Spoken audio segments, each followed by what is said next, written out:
Mari kita siapkan hati kita untuk mendengar firman Tuhan.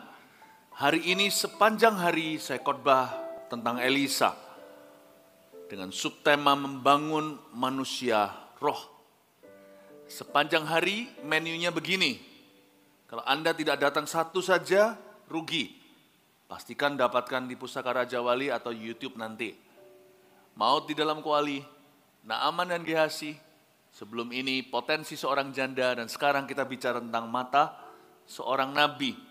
Mari kita buka sama-sama ayatnya di 2 Raja-Raja pasal yang ke-6. Ayat ke-8 sampai 20-an. Sekian.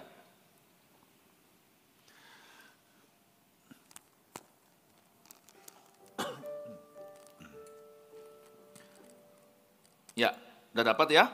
2 Raja-Raja 6 ayat 8 sampai 20 tindakan Elisa dalam peperangan melawan Aram.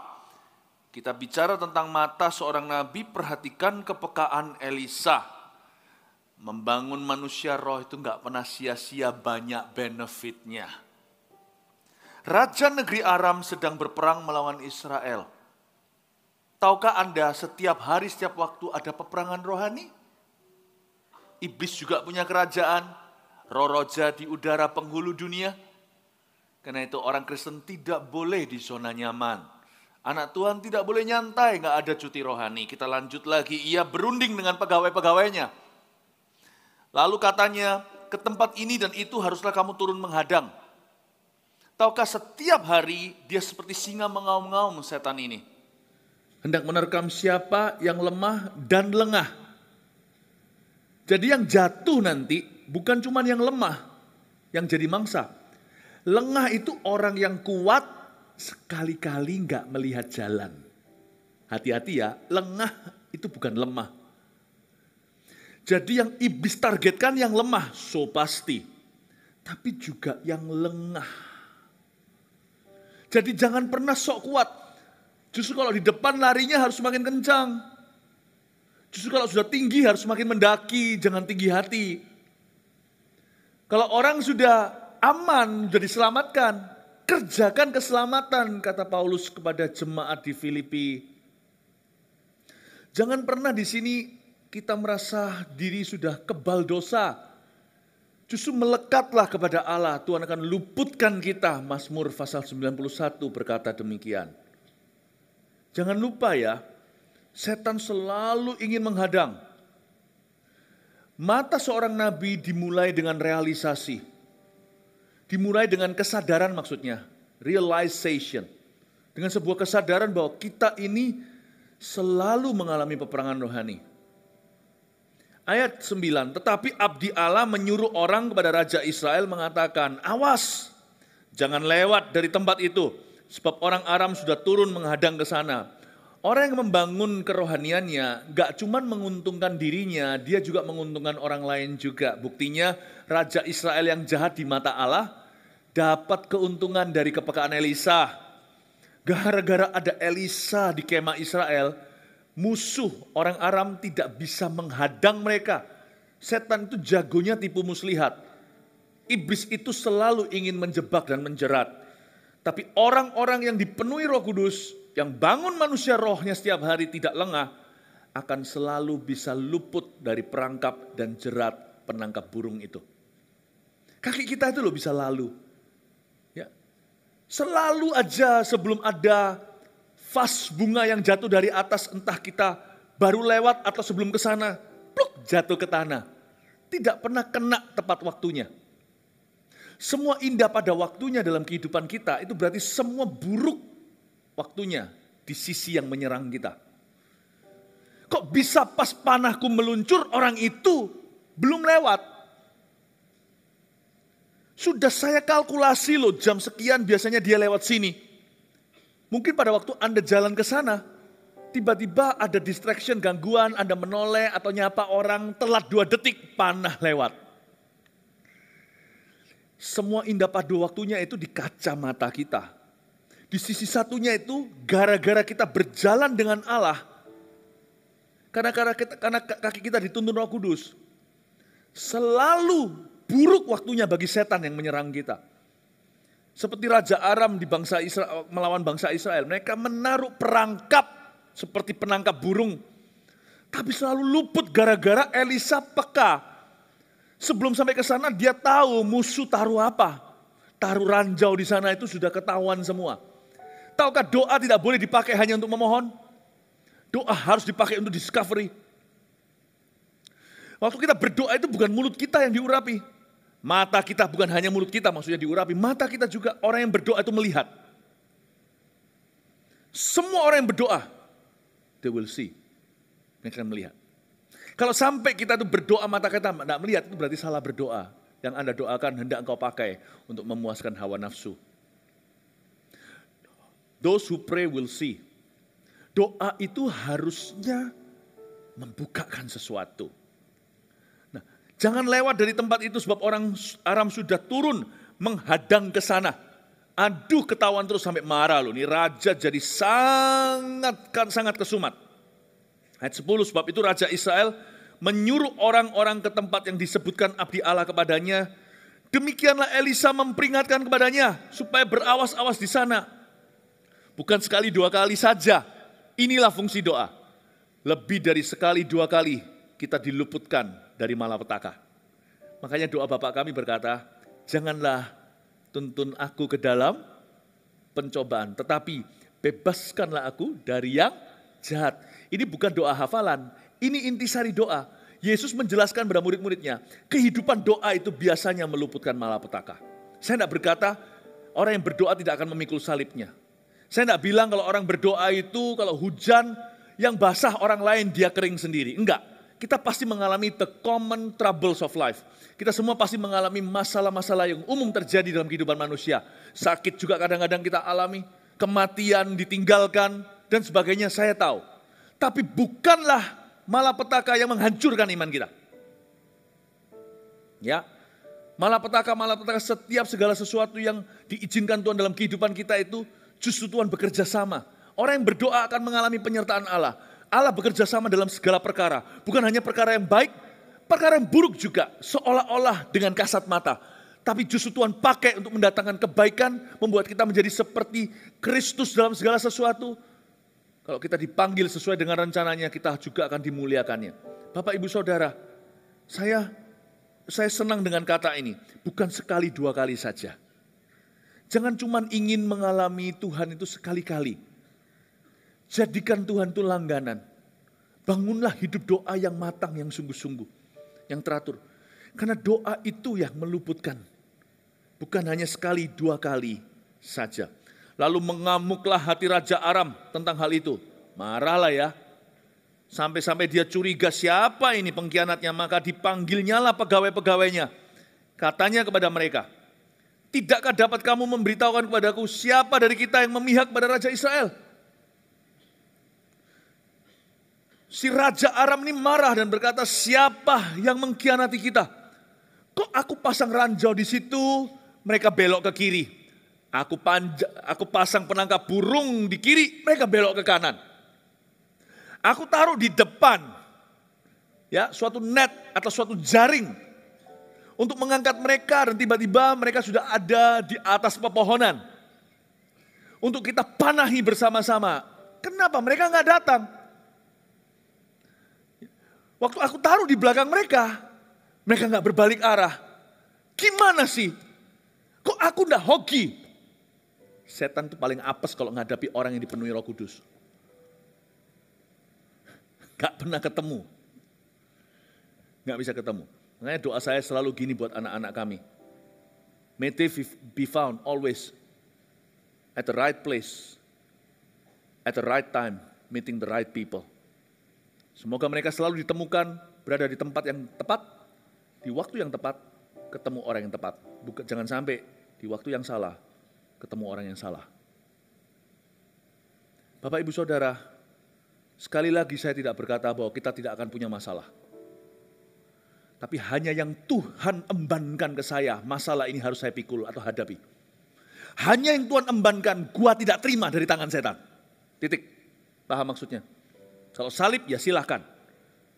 Kalau kita menghadapi masalah sehari-hari yang orang lain pada umumnya alami, ya apa boleh buat. Memang kita hidup di kehidupan yang tidak sempurna, yang jauh dari kesempurnaan. Tapi saya tidak mau menerima sesuatu yang dari tangan iblis datangnya. Makanya pengkhotbah katakan jangan cuma mau yang baik. Masa maunya baik saja? Kalau diberikan yang buruk oleh Tuhan, bukan berarti Tuhan mencobai. Pengkhotbah mengatakan, jangan hanya yang mau baik. Ada hari-hari baik, ada hari-hari buruk. Bersyukurlah dalam kedua-duanya, bersandarlah pada Allah. Tapi saya mau pastikan saya punya perjanjian dengan Tuhan. Only what you give me. Only what you give me. Saya tidak mau yang dari setan demikian firman. Setiap senjata yang ditempa melawanmu tidak akan berhasil. Setiap orang melontarkan tuduhan kepadamu akan kau buktikan salah di pengadilan. Itulah hak orang benar dan bagian dari hamba-hambaku. Kebenaran yang mereka terima daripadaku. Yesaya 54. Saya enggak mau.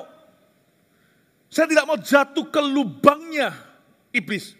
Jatuh ke lubangnya Yesus, mari enggak apa-apa. Tuhan kasih saya kekuatan, namanya lembah kekelaman. Tongkat gadanya menyertai saya. Mazmur 23, aku tidak takut bahaya. Tapi saya tidak mau jatuh ke lubang yang digali oleh setan atau digali oleh orang. Barang siapa menggali lubang untuk saya, dia akan jatuh sendiri di dalamnya. Saya pastikan kalau saya jalan sama Yesus, itu akan terjadi. Bukan saya syukuri. No. Aku tidak akan masuk ke situ. Jadi jangan gali lubang untuk aku. Sebab yang menggalinya akan jatuh sendiri ke dalamnya. Aku akan jatuh di sana kalau aku jatuh dalam dosa. Karena itu hidup di akhir zaman ini, please jangan berdosa lebih dari 24 jam. Saya turunkan standarnya. Kalau jangan berdosa titik, siapa kita yang bisa memenuhi itu, ya kan? Jangan hidup dalam dosa. Kalau memang Anda harus berdosa sekali-kali jatuh, apa boleh buat? Mau gimana? Dikutuki malah justru hilang nanti. Kembali. Jangan lebih dari matahari terbenam. Bukan cuma amarah. 7 deadly sins. 7 dosa maut itu. Sombong, angkuh, benci, las, hawa nafsu. Semua itu jangan lebih dari 24 jam. Bereskan sama Tuhan. Don't live in sin. Jangan punya simpanan. Simpanan itu kan disimpan untuk besok. Jangan larikan harta milik orang dan sebagainya. Cepat mengaku. Buat plan untuk kembalikan gimana dan begitu. Don't. Kita akan jatuh ke lubang itu kalau kita jatuh dalam dosa. Amin Bapak Ibu Saudara. Itu yang disebut pemazmur berkata gini. Unto thee, O Lord, do I lift up my soul. Kepadamu ku angkat jiwaku. Jangan buat aku malu. Jangan serahkan aku kepada musuh-musuhku. Jangan berikan saya kepada nafsu dan harapan musuh saya. Jangan biarkan mereka beria-ria atas aku.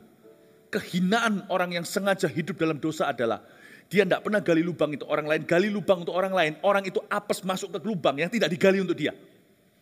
Tapi keuntungan orang percaya adalah orang lain gali lubang khusus untuk dia. Dia nggak masuk ke sana, yang gali lubang yang masuk ke situ.